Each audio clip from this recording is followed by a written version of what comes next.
Proverbs 15 verse 1 to 33.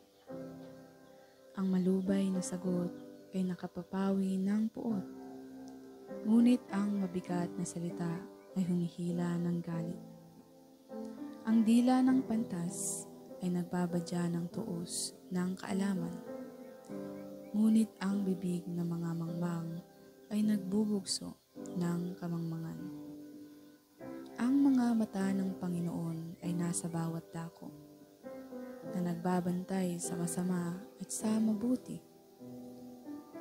Ang dilang magaling ay punong kahoy ng buhay, ngunit ang kalikaon niyaon ay kasiraan ng diwa. Hinahamak ng mangmang ang saway ng kanyang ama, ngunit siyang nagpapakundangan ng saway ay gumagawang may kabaitan. Sa bahay ng matuwid ay maraming kayamanan, ngunit sa mga pakinabang ng masama ay kabagabagan.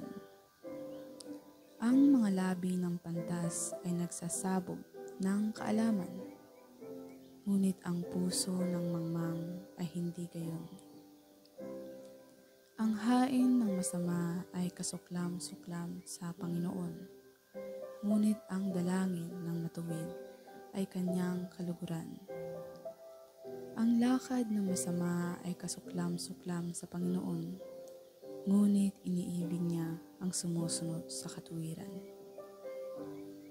May mabigat na saway sa kanya na nagpapabaya ng lakad, at siyang nagtatanim sa saway ay mamamatay.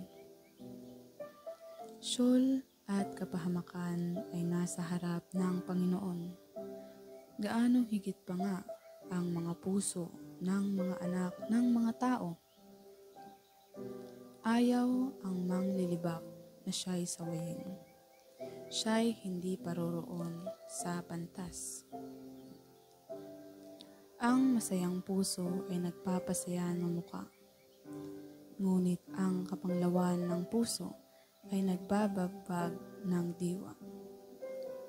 Ang puso niyaong nag-uunawa ay humahanap ng kaalaman, ngunit ang bibig ng mga mangmang ay kumakain ng kamangmangan. Ang lahat ng mga araw sa nagdadalamhati ay masama, ngunit siyang may masayang puso ay may laging kapistahan. Maigi ang kaunti na may pagkatakot sa Panginoon kaysa malaking kayamanan na may kabagabagan.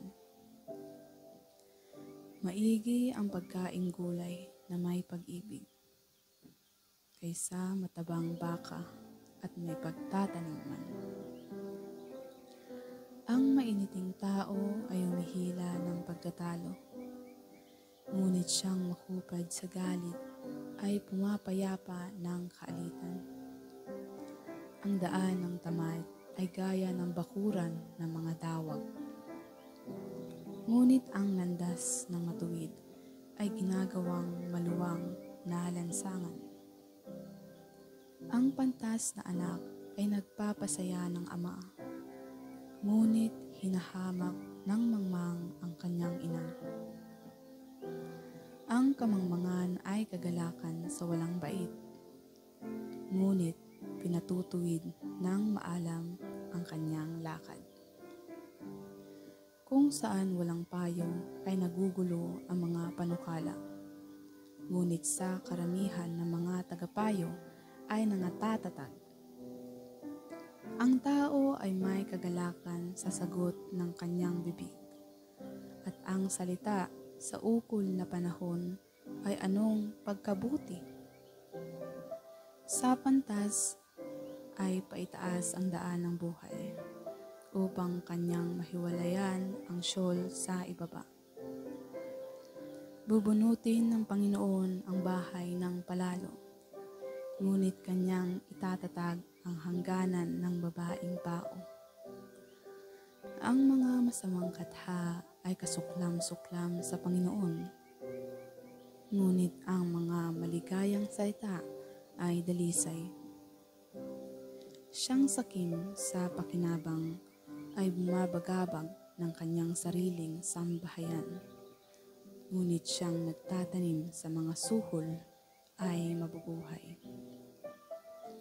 Ang puso ng matuwid ay nagbubulay ng isasagot. Ngunit ang bibig na masama ay nagbubugso ng mga masamang bagay.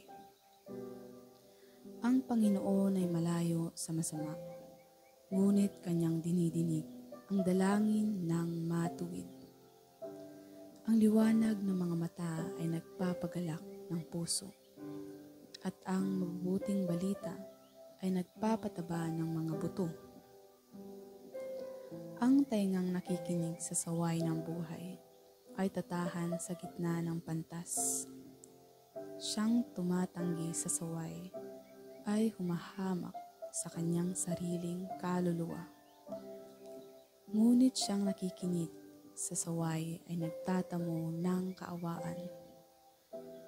Ang pagkatakot sa Panginoon ay turo ng karunungan, at sa unahan ng karangalan ay nagpapauna ang pagpapakumbaba.